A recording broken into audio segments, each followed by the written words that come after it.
Assalamualaikum warahmatullahi wabarakatuh. Hai semua, apa kabar hari ini? Di video kali ini kita akan membahas soal tes tambahan P3K Kementerian Agama, yaitu soal moderasi beragama. Jadi simak video ini sampai selesai. Kita mulai dari soal nomor 1. Dengan moderasi beragama, seseorang tidak ekstrim dan tidak berlebihan saat menjalankan ajaran agamanya. Di bawah ini yang merupakan contoh orang yang berlebihan dalam beragama adalah titik-titik. A. Sangat taat dengan ajaran agama yang dianutnya.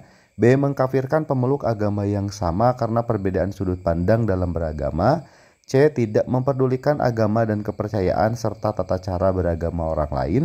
D. Sangat aktif dalam kegiatan keagamaan dan toleransi terhadap agama orang lain. E. Selalu melaksanakan kegiatan peribadahan tepat waktu dan gemar menghormati ajaran agama lain. Dan tentu saja jawabannya adalah yang B, yaitu mengkafirkan pemeluk agama yang sama karena perbedaan sudut pandang dalam beragama. Nah, dan berikut adalah pembahasannya.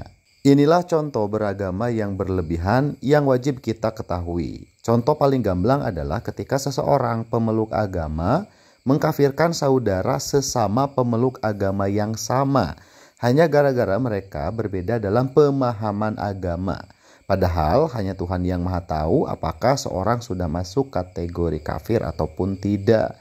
Seseorang yang bersembahyang terus-menerus dari pagi hingga malam pun tanpa memperdulikan problem sosial di masyarakat bisa disebut berlebihan dalam beragama juga.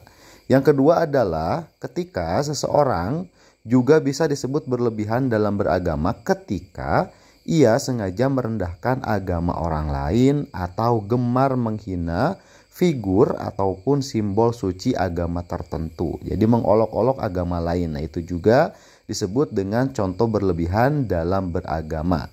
Dalam kasus seperti ini, ya ia sudah terjebak dalam ekstremitas yang tidak sesuai dengan prinsip-prinsip moderasi beragama.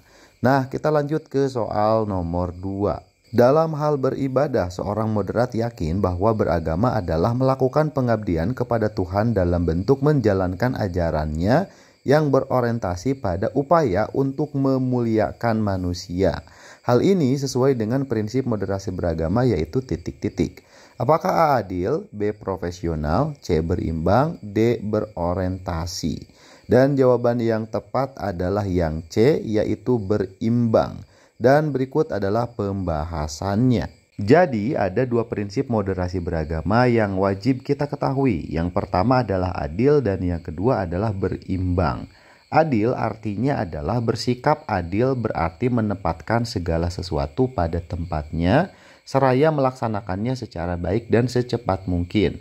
Misalnya bagi pemeluk agama muslim, ketika sudah waktunya sholat, nah itu harus dilakukan tepat waktu dan juga secepat mungkin, artinya tidak dinanti-nanti. Nah, itu salah satu contoh adil. Yang kedua adalah sikap berimbang. Berarti selalu berada di tengah di antara dua kutub. Dalam hal ibadah misalnya, seorang moderat yakin bahwa beragama itu adalah melakukan pengabdian kepada Tuhan dalam bentuk menjalankan ajarannya ataupun perintahnya yang berorientasi pada upaya untuk memuliakan manusia. Jadi orang yang moderat itu di samping dia rajin beribadah, dia juga berorientasi untuk memuliakan manusia. Artinya hablum minallah dan juga hablum minannas. Nah, untuk teman-teman yang memerlukan soal dan juga pembahasan seperti ini, kami menyediakan paket soal. Di dalamnya ada 2 modul yang bisa dipelajari dan 80 paket soal lengkap ya. Silakan di WA saja.